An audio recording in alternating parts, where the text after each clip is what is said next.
What's up, everybody? I'm Carter, Hi, everyone. I'm Connor. I'm Nathan. and we are the KNC, and we're here today to talk to you about a little topic that we find a little interesting, where we discuss exactly how music sort of intensifies that of films or whatnot. And what we mean by that is how does music help connect to a film or movie that you watch? Let's say whether it's a drama movie, a romance movie, or just your comedy movie. How does music help to sort of intrigue the watcher into sort of understanding the whole concept of the movie? There's a few there's a few different concepts of that. One of which I'm going to be talking about, and Connor will be talking about mostly about, Animated movies. and you'll be talking about. I'm going to be talking about leitmotifs and themes in movies. And for me, I'm going to be talking about the sort of psychological perspective of music in movies. And what that basically determines is, let's say you have a movie, say a drama movie like Star Wars or something. What happens during those movies is that they often have a lot of very loud and very solid instruments like drums. Those instruments affect the movie. Sorry, affect the movie is they help build up the watcher's adrenaline with the movie or whatnot. So let's say you know how in most movies, I'm sorry, in most drama movies you have very low instruments like drums, trumpets, etc. Like I just said, what those basically do psychologically is induce a sense of horror and a bit of adrenaline rush because you know that basically when a character shows up, that's when you can determine whether they're a good character, a bad character, because the suspense you would normally anticipate a drum with importance and high value, and that's basically what a lot of science fiction movies do with their antagonists. They want to make sure they introduce them with drums or even low violin music to anticipate a sense of uncomfortableness and just unwantedness to help anticipate the audience. Okay, this is the evil character and we should fear them or whatnot. And of course, it also works with actions throughout the movie. Let's say at the beginning of a movie, you always want to make sure you open up with a little neutral behavior or whatnot, or neutral emotional sense of the audience. So more often than not, during the beginning of a movie, you'll hear instruments like flutes, violins, and maybe even a little bit of I don't know, maracas if you want or something, to help build up a suspense of joy and interest in the movie so that the audience will be happy with what they're expecting. And then, of course, as the movie progresses, the instruments change from softer, lighter tones to more darker and more intense instruments, like I said, with drums and trumpets and whatnot, to anticipate a sense of this is the big moment. This is the part of the movie where it is most intense and where things start actually getting interesting, and the audience is either going to be nervous about whether or not the outcome will be good or bad. And of course, that's also usually how you always see it, like entirely in horror movies. They don't start at a neutral state. They always start the suspenseful state because they want you to feel all that adrenaline rush or whatnot. And sometimes it's almost kind of during a thunderstorm or whatnot. When you see the lightning, you're waiting for the thunder, and that's what a lot of horror movies do. They start out with dark visual animation or whatnot, and then when you least expect it, they hit it with a loud bang of the drum or whatnot, like bang. And that helps get the adrenaline sensation that I was discussing up to basically a million or whatnot. So the audience is fully awake, they're fully into the movie, and they have a pretty much solid expectations of what to expect throughout the movies. That's a lot of what the psychological factor of movies tries to do with the audience. They always try to help keep your adrenaline up and always try to help you understand basically what point the movie is at. Is it at the neutral state? Is it at the drama state where you need to really be focusing on what the movie's content is? And they also want to make you very curious of what the outcome is going to be, because that's just basically how they interpret how interested you get in movies or whatnot. So yeah, if that makes any sense. I like what you said about the instruments. Yeah, the drum especially is a very sudden and out there instrument. And yeah, no, I think that builds up suspense very easily with just a drum beat. And like violins and flutes, like when they're in unison, they just give a feeling of comfort. And Yeah, I also, like that. people basically understand that because through their memory or whatnot. Like, how have they heard those songs in the past? Like with lullabies or something, those are usually always pretty light and short and calm music. And of course, that's always a sense of trying to calm down a baby. So they would compare it with those previous experiences and understand that, okay, this music is anticipating a sense of calmness and neutralness, where something like a thunderstorm, that people are always usually more intensified by those. So of course, if they hear that kind of sound within a movie, they always compare it with their past memories and understand that this is a sense of suspense and just all around adrenaline awakening, if that makes any sense. Personally, I would like to comment on this as well. First of all, Carter, I think you're doing an amazing job Thank you. with this presentation so far, with the lead and all that stuff. I'm just wondering, how does this relate to mass media? How does this relate to, does the audience like this? What do they perceive? And how's drama and just this psychological stuff play such a big impact to our media, society, and culture? Of course, like I said, drama sort of sustains a sense of impact of intensity and adrenaline. And of course, people are always wanting to look for that. But I guess basically how it affects with drama is music is universal. It comes in all different kinds of forms, and it comes in many different kind of forms. And it's basically how a lot. It has a lot to do with how people view the world, and of course, that's a very big essentiality when it comes to how it's presented in movies and whatnot, because they want to make sure they present a specific kind of music for a specific field. So therefore, the audience has a better understanding basically what storyline and what direction the movie is taking, whether it's happy or sad. And then of course it's basically just about understanding and communicating it's basically communicating the movie to the audience without the use of words, more of just how your adrenaline levels get and just your overall emotional factor towards the movie. It's a big communication factor. I guess that's how you could relate to mass media if you want to, or just more of on the topic of communication in general. To add on to that too, people like dramatic over the top scenes, I think, more than they like average scenes. And so if there's something like I feel like a dramatic scene with very good music and like people just like that, they're gonna share that on the internet, and that's gonna boost movie popularity. It's gonna boost series popularity if it's like a series. And yeah, no, it starts a culture around music like that. Like horror music. I Like see that. people like put horror music into like just many things found in movies and create it because people like that. It's the suspense building up to something dramatic and scary. So yeah, I think that's what it has to do with mass media. So a lot of people are into that stuff. Very interesting. I would like to mention, you mentioned it's mainly good with the visuals. Dialogue is also very important, but just remember, 93% of all communication is actually nonverbal communication. So it matches up with what you're talking about, Carter. Interesting. Verbal communication is still very important, but that's very important with communicating. Anything else to discuss regarding this topic? It's very interesting. Let's move on to like how your point of view. You said you had a bit of a similar point of view, but a different one with your main topic or whatnot. Yes, my main topic. You want me to talk about that? I absolutely don't mind. Well, I want to hear your opinion or your perspective on Yeah, the matter. So, movies and music. Man, it's basically like my childhood. Ever since I was young and just a young little nugget, I basically knew these two topics existed: movies and music. They define our lives in a perspective. I grew up watching some very classic movies, and I grew up listening to some very elegant pieces of music. Both pieces, like you said, are very important in our lives and have had histories too. So, in terms of film, that's really been a thing beginning the 20th century where TVs, cameras, reels, all that stuff was made. But a major part of film is animation. Basically, the main pioneer of animation is the man himself known as Walt Disney, which he is the founder of the term you'll all know nowadays, Disney, which is he's made after. Of course. Disney is responsible for that cute little mouse known as Mickey Mouse. This is a cool little guy there, and many other films. They started off just making shorts. Steamboat Willie, if you may call, is just Mickey Mouse, which is all black and white on a steamboat whistling and just all that stuff. It literally began with that animation. And then from on there, since 1928, Disney just become a big giant.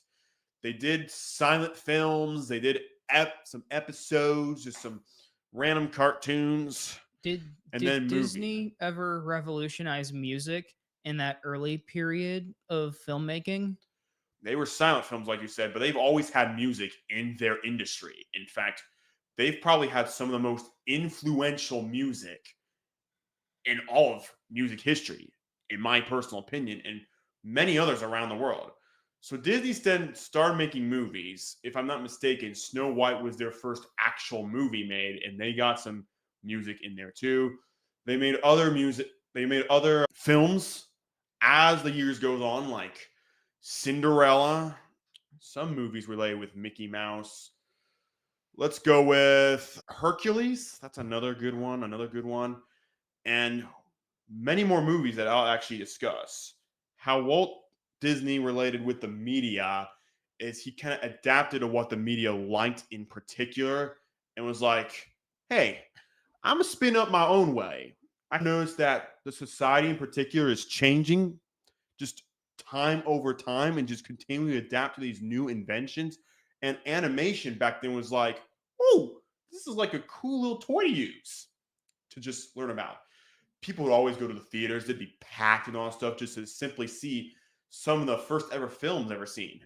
Animated films, animation, that was never heard of ever. The only cartoons that were ever made back in like the 19th century and back then were just cartoon sketches, you see. They've never really come to life. So people just really like that. Of course, this was also a big story in the 20th century. Cultures, society, and populations adapted more into cultures. Let's say, off topic, but let's just say the civil rights movement. That was a pretty big deal, right? And then the civil rights movement sparked other movements in the future, other races, gays, etc., etc. Without those movements, today's society wouldn't feel as inclusive without such social pioneers. And does that include media or whatnot? Oh, absolutely does. It's like the media was like the center of that. So Disney, they were like, okay, let's adapt to this. So they made these movies that are like different cultures, like Mulan, let's say, Moana, and Princess and the Frog, where they're focused on completely different cultures that weren't really a thing in other animated movies Disney has made. They're trying to be unique in their own little aspect. And I think they work pretty well with the media, society, and culture. Any questions before I continue? I just I think I understand what you're saying. Each movie expresses a different form of culture. So therefore, since a lot of people watch these movies, that pretty much allows the world to get like a sense of specific cultures and understand them, which I guess can potentially help bring the massive economy together or whatnot, just to sort of converge into one sort of economy or whatnot. And of course, so yeah, they're pretty much expressing different cultures through this media or whatnot, which pretty much the world always is able to come together, is always able to just experience or whatnot and get a better understanding of. Yes. Society is trying to get together and understand more with these movies. They might be a little bit accustomed to differently, but any questions with you? No. Okay, let me move on. I'm not just talking about 2D animation. We're going to talk about CGI animation. So a branch of Disney they eventually merged with this company, but I'm going to talk about Pixar, another large pioneer for animation. They are the first company to make a 3D animated movie. That was Toy Story back in 1995. Another cool guy I know on the internet, this guy named John Lasseter, cool guy. He was like, okay, one day let's change the world. Let's change the world and just make something we've never done before. Obviously, they were probably thinking of Disney on their minds where they just want to change society animation. So they made Toy Story, okay?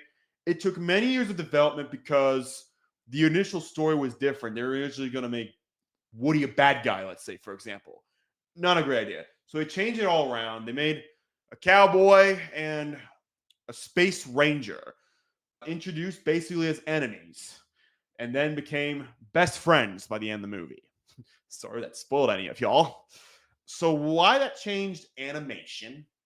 And because it's the first CGI animated film. And the beginning there, Pixar would just do more animated films, breedy all the time, of course. And then in 2006, ironically enough, they merged with Disney. They merged with Disney in the 2000s. And then that's just one big giant now. Let's talk about music.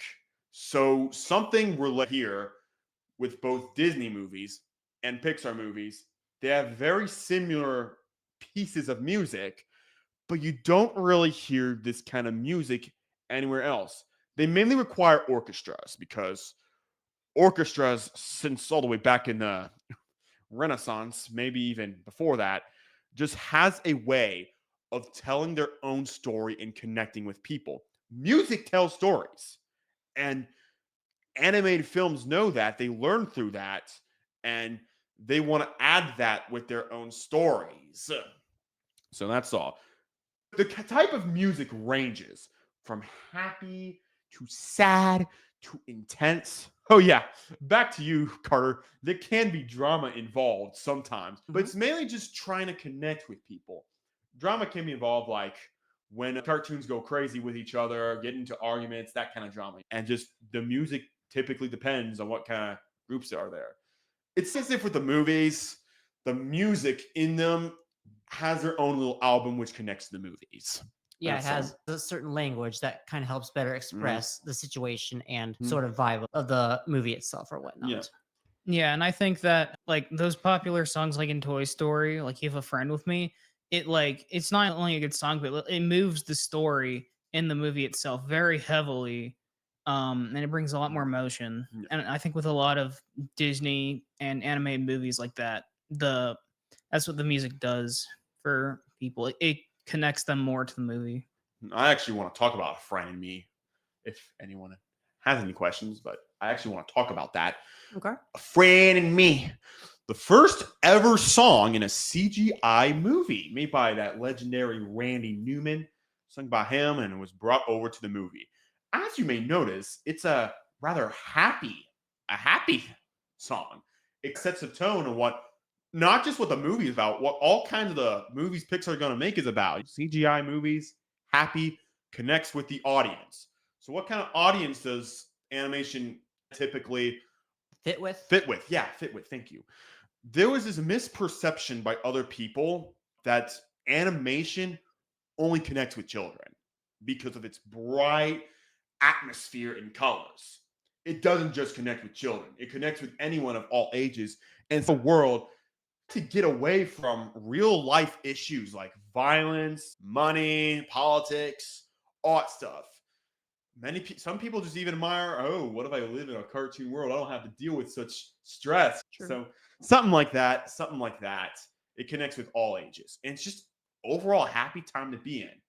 So Disney and Pixar, now that they're merged, they're still a mostly successful company in the year 2025, 30 years after Toy Story's release, believe it or not. Good job. Good job. So there is a movie this year I want to talk about that is separate from Disney and Pixar, but it heavily connects with music. In fact, music is the primary topic. Netflix, one of many streaming services out there in the world, probably one of the most successful streaming services, forever changed all of TV and cable. We used to rely on cable. Before that, it was like CDs and just old television. And now, Let me guess. The movie you're talking about is the K-pop one, isn't it? K-pop Demon Hunters is the one I'm going to be talking about. And why? Because they're really into music. Basically, 3 idols. They sing while also fighting off demons. So basically, a 2-for-1 package. That's what it's about. It may look like just a group of girls just singing, but it's actually more to that. Their songs, especially, that's probably the best part about it, connects with the audience. They have such lively music. And for a Netflix movie, their music is so popular. I even hear that stuff at the diner and other presentations. Yes, we have a diner here in college. Thank you very much. Yeah, it's very good food. This music, if you hear the music, I don't know if y'all should hear its soundtrack. That's my personal favorite part of the movie. Obviously, it's a K-pop version, so that's the type of music they would expect. So K-pop mainly is happy music. They like listening. The movie is mainly happy music. Ironically, like other animated films. Most animated films use orchestras. But there are some pieces where they use modern culture music. Let's say throw in a random Taylor Swift music in a movie. Yeah, that can happen. So K-pop Demon Hunters, they have not happy music. Taylor Swift just released her most recent album Friday. If you heard that, you also notice it's actually mostly happy theme. And let's talk about that. 2009 was a very interesting year because it was the peak of happy music. Most notably, I Got a Feeling, woo by the Black Eyed Peas. Classic piece. But then after there, happy music as a whole declined as a whole, and there started being the rise of moody music. And Or that's sad music. Isn't that kind of like similar to what you were discussing, like with moody music, sort of like how it builds up intensity or something? Moody music can be more personal. Yeah. Yeah, no, it can just connect with more people because happy music is like a generic, yeah, I'm happy, things are going. Moody music can be about something specific, drugs or a divorce song, and like someone could personalize with that. That's like manually what I think. That's true. So, yeah, I do see what you mean. Moody music does connect with people. That's why it's popular. That's why people like Billie Eilish connect so well with today's society, sort of.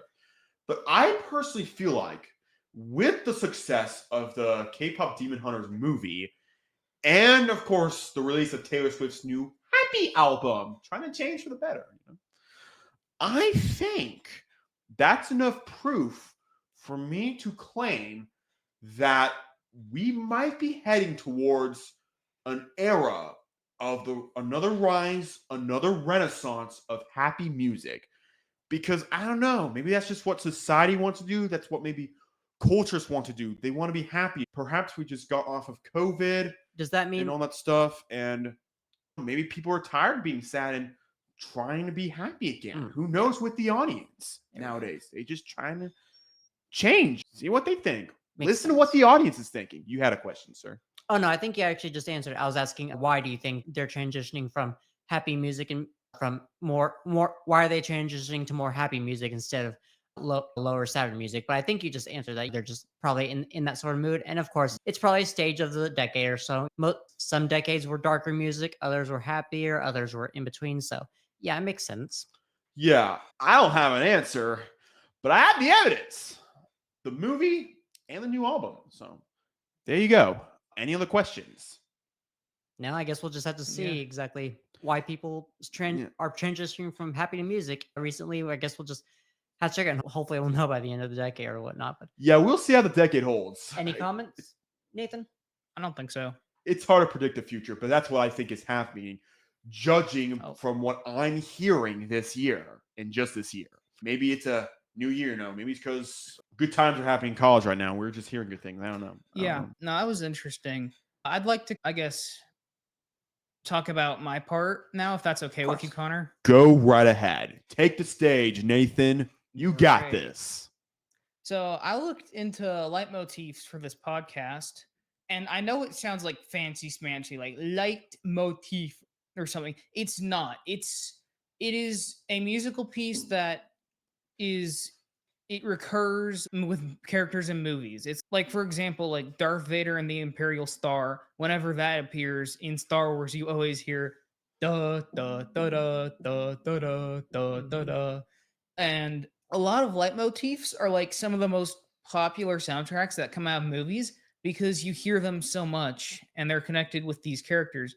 Another example of one of a leitmotif that's also a theme is the Pirates of the Caribbean theme. It's very adventurous. You also have music from movies like James Bond and Mission Impossible, or you have like the under the under disguise type themes. And I'm trying to think of anything else. I think you said. I think I once heard you say Jaws was a good one. Oh yeah, no, Jaws is yeah, exactly. It builds up suspense or whatnot. Yeah, no, it's you because the thing is you don't even. The whole point is that like that leitmotif is it's building suspense for the shark that you don't see. If it wasn't there, then you'd be like, what's even going on? But because you hear that musical piece, you're like, ah. It gives the audience a vibe that something bad's about to happen and that dark the darkness, anticipation is coming. Yeah, and I think that's just really clever. They also did something similar in Jurassic Park. They gave a leitmotif theme for whenever the raptors are approaching Mhm. velociraptors. It's again that sense of danger. And I Mhm. think that's just very cool in movies like that. Music can just let the audience know what's happening. It's not like just an emotion thing. It like actually adds to the story. Indiana Jones is also another good one. You have his iconic theme whenever he's doing something adventurous or doing a getaway. So yeah, that one's pretty good. There's also the superhero movies that I want to talk about real quick Okay. because they have some good leitmotifs too. A lot of the villains in the Spider-Man series have like really good themes, and especially Green Goblin's theme is so dramatic and it characterizes that character so well, and it's just amazing to me. Something also interesting is there's a Superman movie. I don't remember what it's called, but I've seen it actually. It's not And the recent one. It's no, like it is not the recent one, no. 80s or so, But 90s. yeah, Superman has like a main theme in it where you'd think like his theme would start out all heroic or something, Sure. but it doesn't. It starts out very mellow and slowish paced, and then it builds into the suspense of the action, and then once the ceiling goes up, you start hearing the drums and you start hearing all the other intense instruments, and it just feels it's just a great build up. The other thing that I thought sorry, were you gonna say something? Oh, no, I was just gonna say, so it's in that case, it's like the reverse of Jaws, where the suspension builds up to horror. This one builds up to more of excitement and just a overall a sense of awness because it's Superman. Ah, he's here to save the day, and boom, we're happy to see him and whatnot. Does that make sense? I think so. I think that's about right with how Superman is categorized, that he's like the hero of the Gotcha. superheroes. So the suspense can go either way. It's not just for anticipating fear and adrenaline. It can anticipate joy and relief or whatnot. Yeah. Gotcha. Yeah, no, for sure. Yeah. One more like movie series that I found very interesting when I listened to its themes was Fast and Furious. Mhm. Because I've never actually watched a Fast and Furious movie, but when I was listening to its soundtrack, the songs like like you'd expect fast-paced songs for that kind of movie, like crash, boom, explosion type stuff.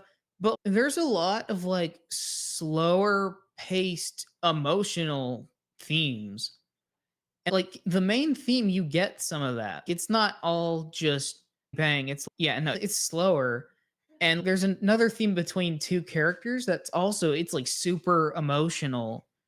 And I think that's just so interesting that a movie can have two sides of it. It has that side of action and destruction, but it also has that side of obviously a theme of that movie is family.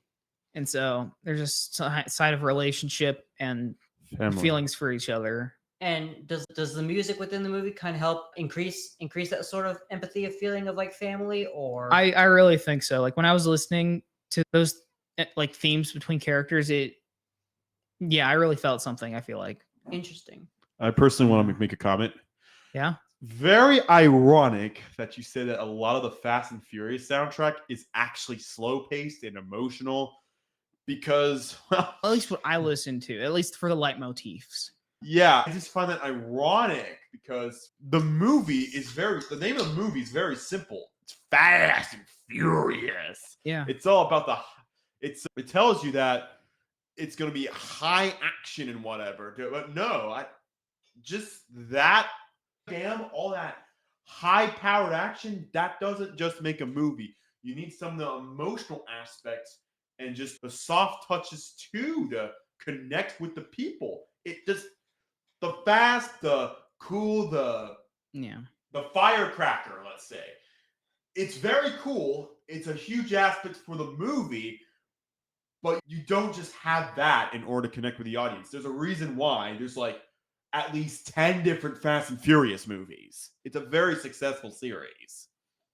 Yeah, and I know that not all movies are like that, obviously. An example of a movie that's that makes sense with its music is the Lord of the Rings, because the Fellowship theme is very epic, but it's not too epic, and it like fits for kind of a general theme of the series. And then you have the Shire theme, which is insanely calm and easygoing, No and question it's about just that. like exactly. There's no question. It makes sense. And then you have the theme of Mordor. Duh, duh, duh. It's very dark, but it sounds very good too. It's very fitting for that very dark, evil area in the Lord of the Rings. And so that movie soundtrack just has a lot of music that fits it True. spots. It fits the vibe and it expresses to the audience, hey, this is Mordor. This is going to be the death spot. This is going to be where like the overall supreme moment of the story is, and it's going to be very intense and just it's going to be very adrenaline dressing, if that makes any sense. Yeah. But yeah, I guess that's pretty much basically sums it up. It basically evolves around music is its own form of communication within a movie. It basically helps support the mindset of the audience, where basically what's the word I'm looking for? It not only allows an audience to visually understand what the characters are doing, but also helps impact a sense of understanding of their emotional state and the adrenaline that the characters are possibly feeling, because the music sort of acts as a way of deciphering their emotional code. Like when they're staring at like a vampire or something in a fictional movie or so, obviously the character has a sense of fear and anxiety because, oh my gosh, I'm looking at a vampire. So that's when you hear the dark music. And of course, the way the audience interprets that is with fear themselves. It kind of helps the audience to feel what it basically allows the audience to feel what the character is feeling: fear, happy, whatever the character's current emotional state is. And of course, that's just pretty much how movies.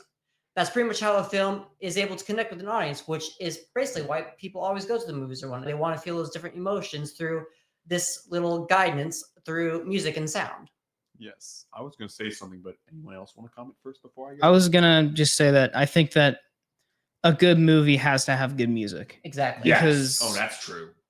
yeah, now the music like it is part of the story and it is part of the emotion. And if you don't have that, then why should someone care about the story of your movie if they're not feeling anything? Exactly. So yeah, no, it's a very important and integral part that yeah, it's important. That's exactly why many franchises like Star Wars or Indiana Jones have maintained their popularity, because the vibes that the soundtracks within the movies just really match the sort of situational, and it's not only a vibe for a specific emotion like fear or happiness, but it works with both, because it matches both, like the drama moments and also the cheerful moments. It's one soundtrack that works for several different vibes, and that's the kind of art that people are very interested in. Okay. I just want to say this was an amazing podcast, and we had an amazing amount of time talking about the topics that we adore and cherish so much ever since we were little potatoes. I just have one question to ask. What did we learn today being here? Like I said, we've learned just how the music just sort of helps not only intensify a film, but also allows an audience to emotionally connect with the plot of the film, and almost helps them to live the movie themselves. So then essentially they're like, when they're watching a movie, they're taking a break from their reality and they're living this sort of new fantasy that they've come to experience. And of course, help the music acts as a gateway for the audience to emotionally connect with the plot and the situation within the movie. So it almost makes them feel like they're living it themselves. It's almost like they're living the movie alongside the characters. And that basically allows them to just break away into a whole new reality, and just allows pretty much a rare and unique experience that we haven't been able to mimic to this day. Yeah. Yes. I was going to say, your answer is amazing. Thank you. I say we I learn. try. You always try, bro. You're awesome. You're both awesome.